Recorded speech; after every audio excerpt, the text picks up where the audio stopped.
Olá, galerinha! Tudo bem com vocês? Espero que sim! Meu nome é Charlene e estamos de volta com mais uma aula de Sociologia.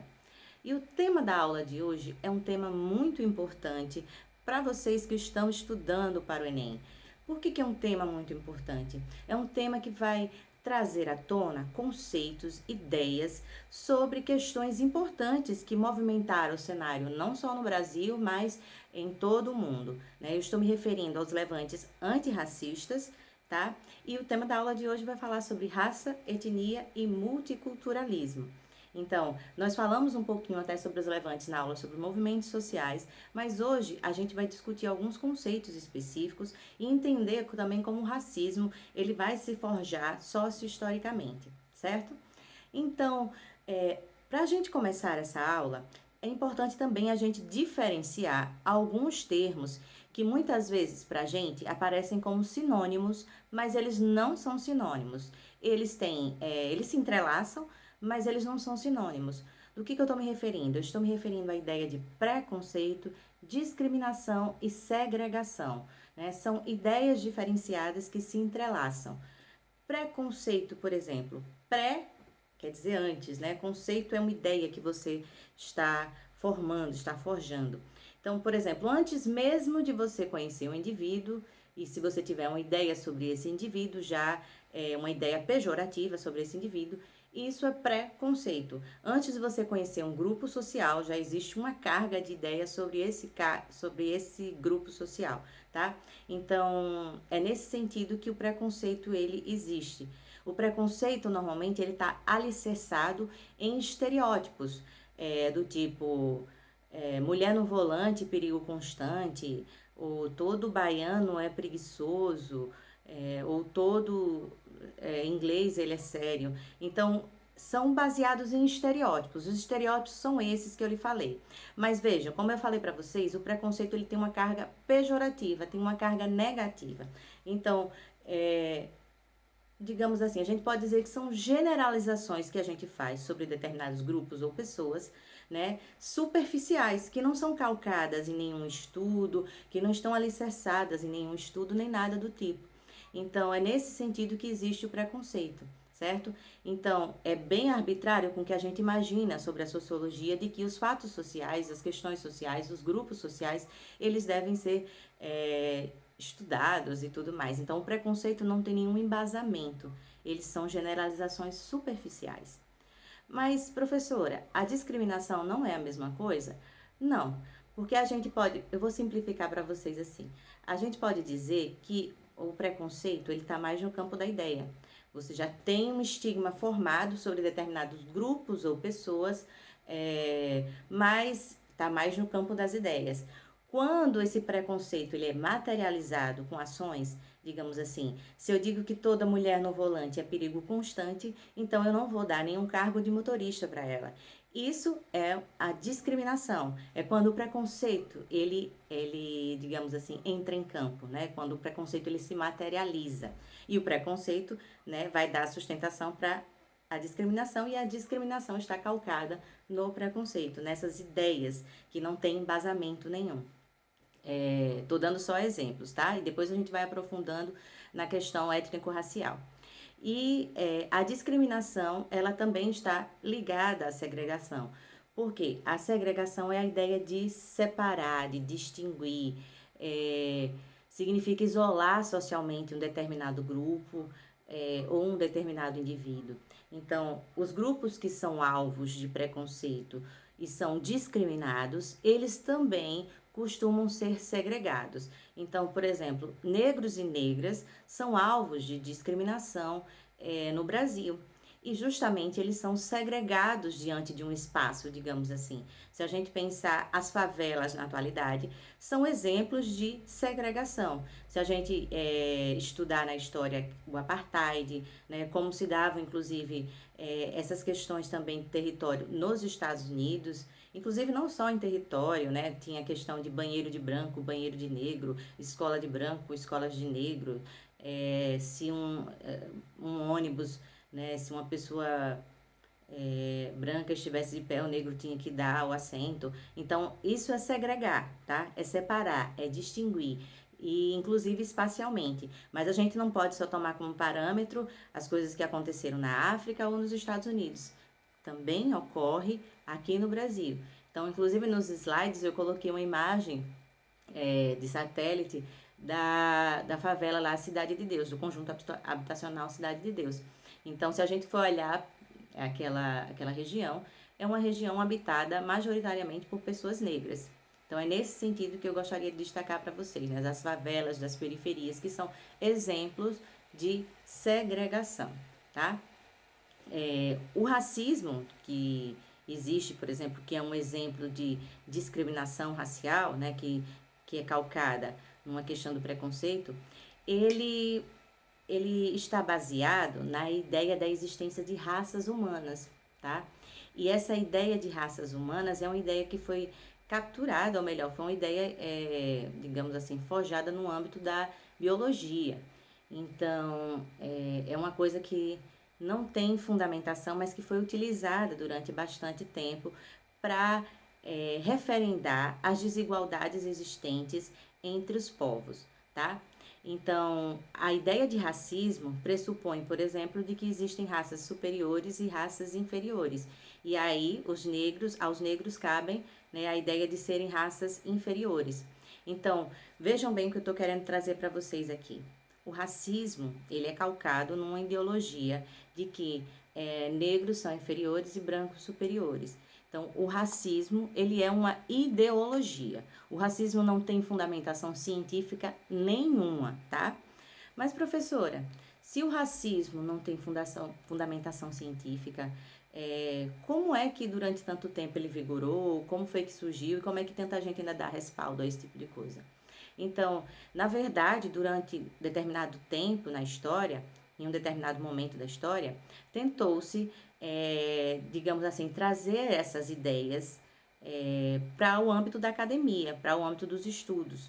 E aí começaram a surgir as chamadas teorias eugênicas, tá? Eugenistas, eugênicas, teorias raciais, que tentavam dar legitimidade científica a esse discurso de superioridade de raças, tá? De supremacia da raça branca e de que a raça negra era uma raça inferior. Então, quando foi que surgiu? Isso não surgiu agora, mas essas teorias têm reflexos até os dias de hoje. Então, elas surgiram mais ou menos no final do século XIX, início do século XX, e tentava comprovar cientificamente essa existência que eu falei, de raças superiores e raças inferiores. E para isso se utilizava de argumentos genéticos, das diferenças genéticas entre os povos, né? Tentava-se medir o crânio, né? E aí tentava-se utilizar disso para dizer que determinados povos tinham mais aptidões para uma coisa e menos para outras, ou seja, que existia povos que tinham mais aptidão para coisas melhores e outros para coisas piores, tá? Não levava em consideração os aspectos sociais que forjavam os povos, né? Levavam em consideração os aspectos biológicos, certo? Então, o que seriam essas teorias eugênicas na prática? Elas pressupunham, na verdade, que cada raça ela possuía características, certo? Então, pessoas brancas, amarelas, negras, né, elas tinham essas características e que se houvesse a miscigenação, ia haver uma degeneração dos povos. Olhe que ideia! São ideias que, digamos assim, vigoraram durante muito tempo, mas que até hoje a gente vê a herança dessas ideias, tá? Mas também existiam, além dessa questão da miscigenação, existia também uma ideia de que a miscigenação poderia fazer o contrário, tá? Evoluir os povos. E aí, inclusive, em vários países, essas ideias, essas teorias eugênicas, elas serviram como base de sustentação para que governos eles implementassem políticas públicas. Então, aqui no Brasil, por exemplo, logo após a abolição da escravatura, o que foi que se fez? O governo começou a estimular o processo de imigração de povos vindos da Itália, de povos vindos da Alemanha, no sentido de embranquecer o nosso povo e fazer o nosso povo, digamos assim, evoluir, melhorar, né? Isso não sou eu que estou dizendo, os estudos demonstram isso e a história demonstra isso.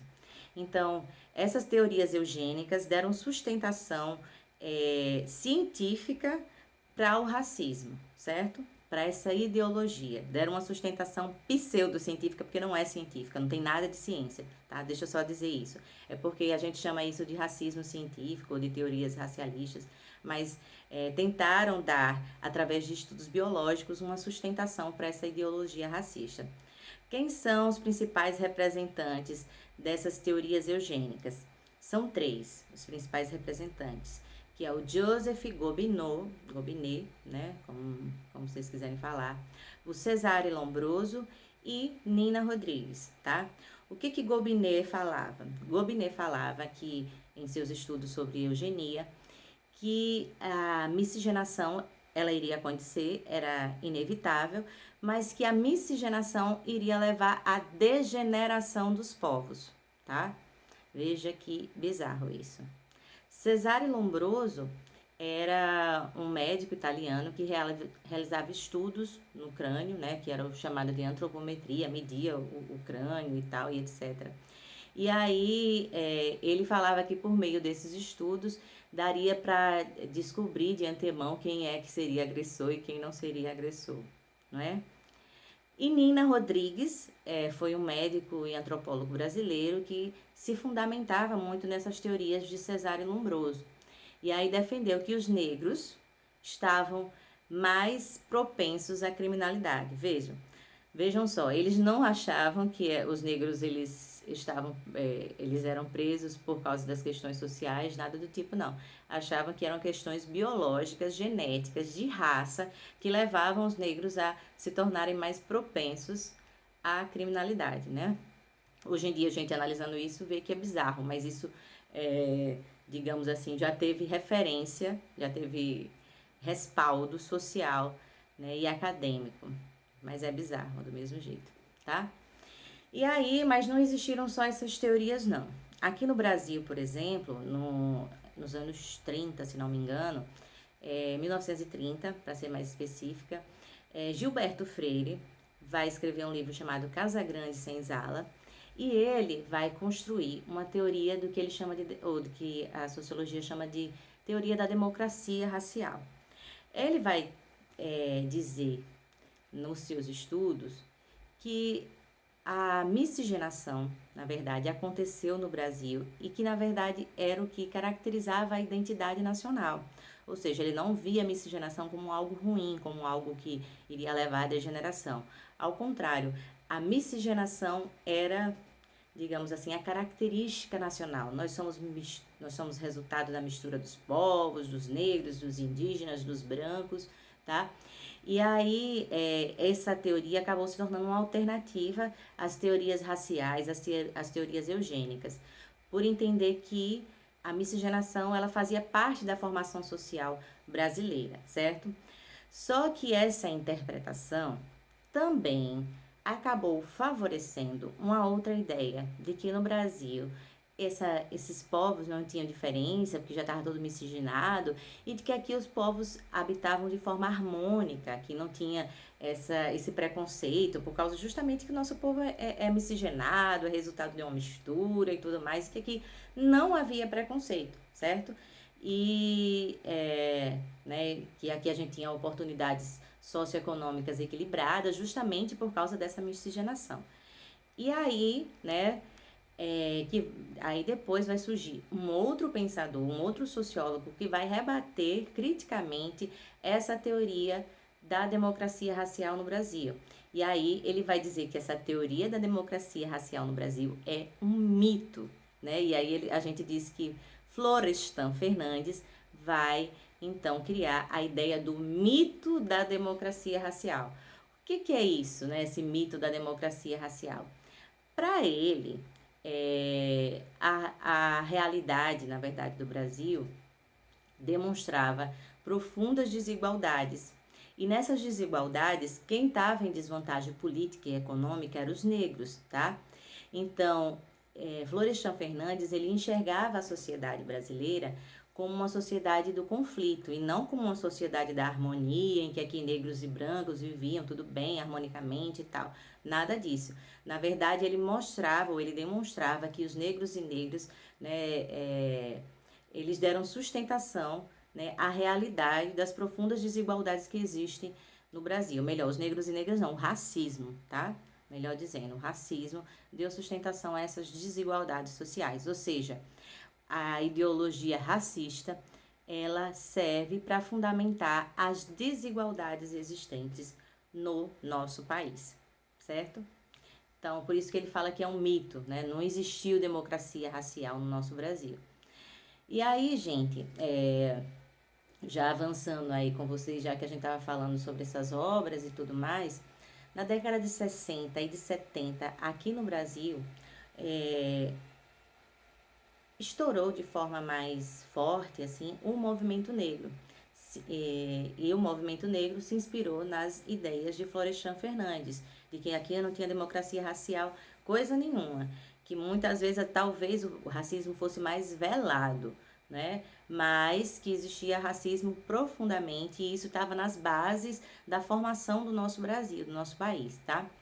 E mais ou menos por volta disso, que em 1989 que o movimento negro conseguiu, né, com muita pressão, promulgar a Lei 7.716/89, tornando o racismo um crime inafiançável, tá? Então, só depois de muitos anos de racismo no Brasil, só recentemente, em 1989, é que a gente conseguiu, não estou falando a gente não, na verdade o movimento negro conseguiu impulsionar a luta que deu mais tarde origem a essa lei antirracista, tá?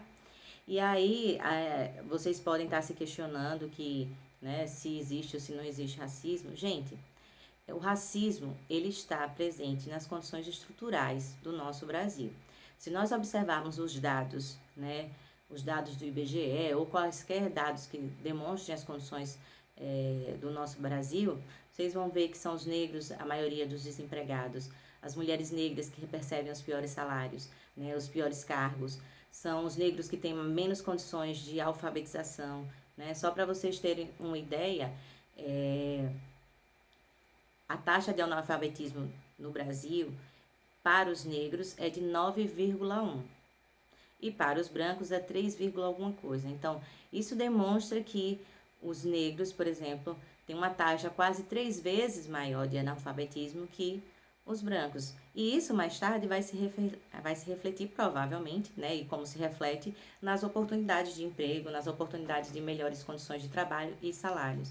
Então, para vocês terem uma ideia, as mulheres negras no nosso Brasil percebem 44% do que os homens brancos recebem, ou seja, elas recebem menos da metade do que os homens brancos recebem, tá? Existem desigualdades de gênero? Existem, mas as mulheres brancas recebem mais do que elas, por exemplo, e menos que os homens brancos. Então, só para vocês terem essa ideia, tá? Professora, mas agora que a senhora já mostrou como surgiu essa teoria racial, essas teorias racistas e tudo mais, as teorias eugênicas, como elas se fundamentaram, então, e já que a senhora disse que não tem ciência nenhuma, não tem cientificidade nenhuma nesses estudos, digamos assim, biológicos, né, antropométricos, que não existe cientificidade nenhuma, o que a sociologia diz sobre as diferenças sobre os povos? As diferenças entre os povos, gente, não são resultados das questões biológicas. As diferenças entre os povos são resultados das questões étnicas, tá? Então, é aí que surge o conceito de etnia, né? Pra gente substituir e colocar na mala lá, colocar na mala? Aqui na mala. Tem que jogar na lixeira da história, né? O conceito de raça. Então, o conceito que os estudiosos da sociedade eles utilizam na atualidade são os conceitos de etnia, tá?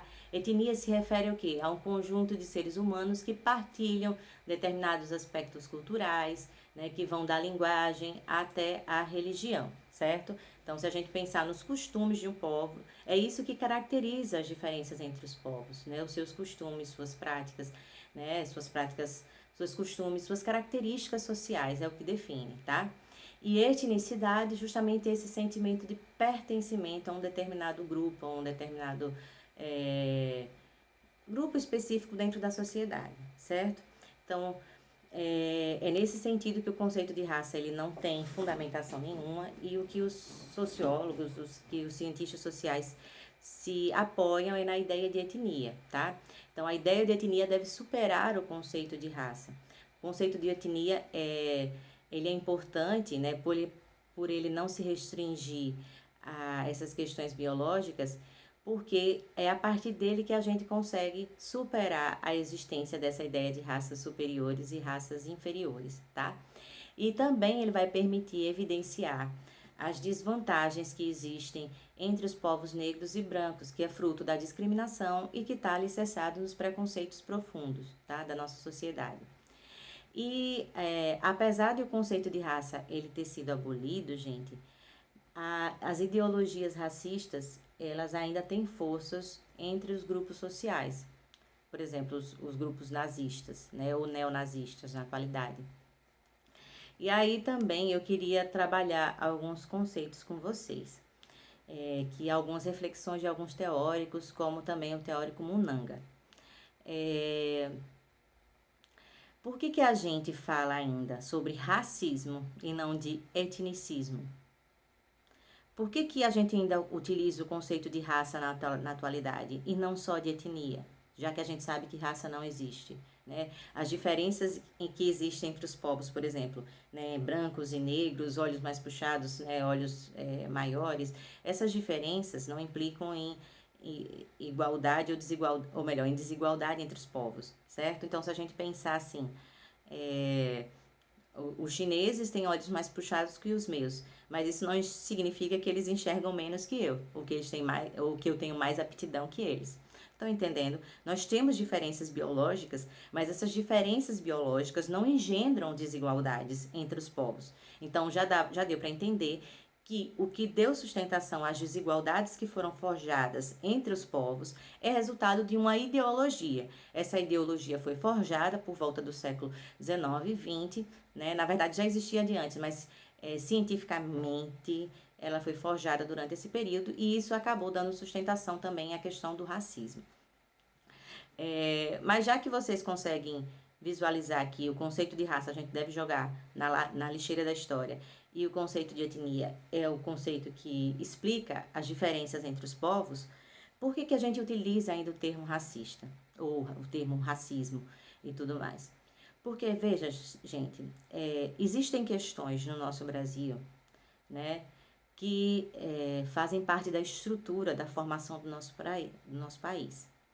Então, se a gente pensar assim sobre essas diferenças que eu mostrei para vocês dos dados com relação ao trabalho, com relação à escolarização, etc., né?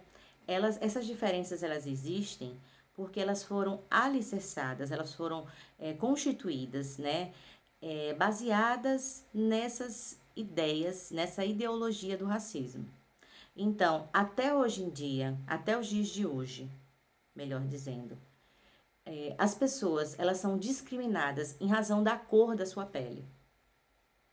Então, não dá ainda para dizer ou deixar de utilizar o termo raça. Por quê? Porque, de certa forma, o termo raça, ou a ideia de raça, ainda é utilizado para discriminar, para segregar os negros e negras, tá?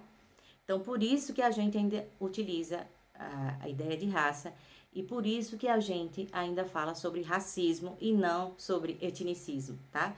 Tá certo que o negro que for de pele mais escura e que reforçar a sua cultura, sei lá, colocar dreads, ouvir reggae, ele vai sofrer mais preconceito ainda, né? Quanto mais você reafirma a sua cultura, a sua identidade negra, mais racismo você vai sofrer do que um negro que começa a, sei lá, querer esticar o cabelo, etc. Então, mas o que eu tô colocando aqui é que ainda é definidor, por exemplo, a questão da pele para que as pessoas sofram discriminação e racismo, certo? É nesse sentido que eu tô colocando. E aí, gente, eu não sei se vocês já passou isso pela cabeça de vocês, mas aí eu já vou adiantar, tá? Nesse sentido, não cabe a gente dizer que existe racismo contra brancos, certo? Não cabe. Então, essa coisa de racismo inverso, alguém me chamou de branquela azeda, alguém me chamou de lagartixa. Ah, professor, então existe também preconceito contra branco, existe também racismo contra branco, tá? É isso que eu quero dizer. Não existe racismo contra branco, tá? Porque não existe, por exemplo, na estrutura da formação do nosso país, essa desigualdade, essa discriminação com os brancos. Os brancos não recebem salários inferiores, não são eles que vão para os presídios, não são eles que são, digamos assim, colocados nas piores profissões, não são eles. Então, estruturalmente falando, né, por meio dos dados que a gente for analisar, a gente não observa que os brancos são desfavorecidos. Então, a gente não pode falar de racismo contra branco. A gente pode dizer que um colega desferiu palavras contra mim e tal, lá, lá, lá. Aí é uma ofensa, beleza. Mas isso não, estruturalmente falando, os brancos não sofrem por serem brancos. Eles podem sofrer por outras questões, mas não por serem brancos. Estão entendendo? E os negros sofrem por serem negros. Se você colocar por exemplo, um branco, ele não vai ser parado pela polícia ou vai receber tiro se estiver andando com guarda-chuva, né? Como já aconteceu. Então, é nesse sentido que eu tô falando. Os brancos, não tô dizendo que os brancos não sofrem, tá? Sofrem também. Mas o que eu tô falando é que a questão da cor da pele não é definidor para que eles sofram no mercado de trabalho, na escolarização, em outros tantos aspectos da vida social. Então, não façam isso na redação, viu, gente? Que os brancos também sofrem racismo. Não façam isso, que isso é um erro grotesco, sociológico falando, viu? E aí, gente, pra gente terminar aqui essa aula, tem um outro conceito que eu vou trazer para vocês, que é a ideia de multiculturalismo. O que é esse conceito de multiculturalismo, tá? O multiculturalismo é entender que as sociedades, elas são formadas por culturas distintas, tá? E que a gente deve conviver pacificamente com os diferentes grupos étnicos, né? Deve valorizar a diversidade cultural, tá? Reconhecer culturalmente as minorias, que deve enfatizar essa formação dessas misturas, né, culturais. Então, é algo parecido com o que eu comentei na aula passada sobre relativismo cultural, dessa valorização da diversidade cultural, certo? E o multiculturalismo também dá para a gente ter uma visão crítica, né, de que não existe uma convivência pacífica entre brancos e negros, não é? A gente também pode partir para essa perspectiva. Então, se a gente for pegar a ideia de multiculturalismo para dizer que a gente convive pacificamente e tal, né? Então, isso é uma ideia ruim, tá? Porque não existe essa coisa pacífica.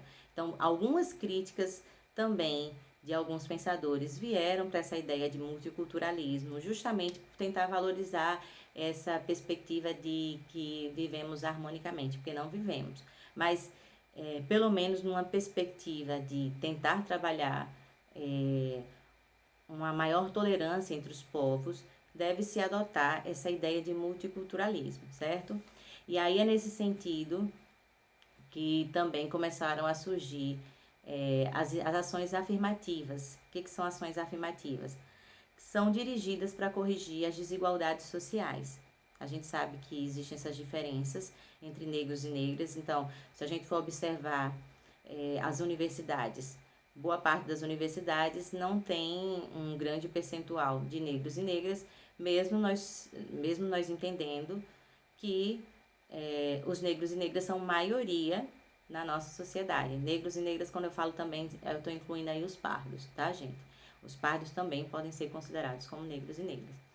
E aí, as ações afirmativas, elas existem para corrigir essas desigualdades sociais, para que, por exemplo, determinados espaços não sejam espaços segregados só de brancos.